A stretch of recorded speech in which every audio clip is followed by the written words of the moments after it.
Γεια σας και καλώς ήρθατε στο κανάλι μου. Σήμερα θα βάψουμε πασχαλινά κόκκινα αυγά με ριζάρι. Το ριζάρι τι είναι? Είναι ένα στάμνος που χρησιμοποιούμε τη ρίζα του και μας δίνει ένα πάρα πολύ ωραίο κόκκινο χρώμα. Πάμε να ξεκινήσουμε. Το πρώτο πράγμα που θα κάνουμε και θα προσέξουμε είναι να καθαρίσουμε πάρα πολύ καλά τα αυγά μας με ένα σουγκαράκι. Θα σβήσουμε τη σφραγίδα και τυχόν ό,τι εξογκώματα έχουμε. Θα χρειαστούμε ένα κατσαρολάκι, θα ρίξω 2 λίτρα νερό και θα χρειαστούμε 45 γραμμάρια ριζάρι. Μπορείτε να το βρείτε σε καταστήματα με βιολογικά προϊόντα. Ανοίγω τη φωτιά και χαμηλώνω στη μέση. Ανακατεύουμε πάρα πολύ καλά.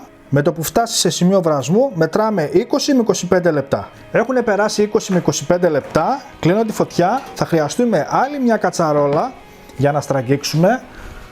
Οπότε βάλω τη σίτα μου εδώ και θα στραγγίξω.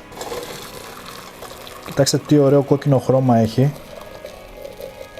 Αφού στραγγίξουμε θα τα αφήσουμε περίπου 30 λεπτά για να πέσει η θερμοκρασία. Πάμε να βάλουμε τα αυγουλάκια μας, οπότε ένα-ένα τα βάζουμε μέσα.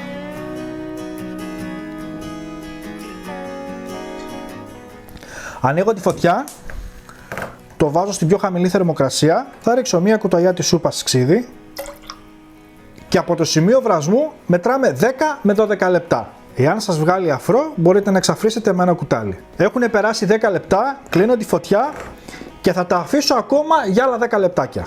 Έχουν περάσει τα 10 λεπτά, έχουν βαφτεί τα αυγά μας και πάμε να τα βγάλουμε ένα-ένα.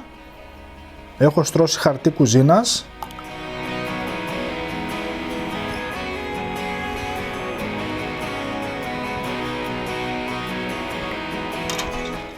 Γυαλίζουμε με ηλιέλαιο. Δείτε τι ωραίο έγινε το αυγουλάκι.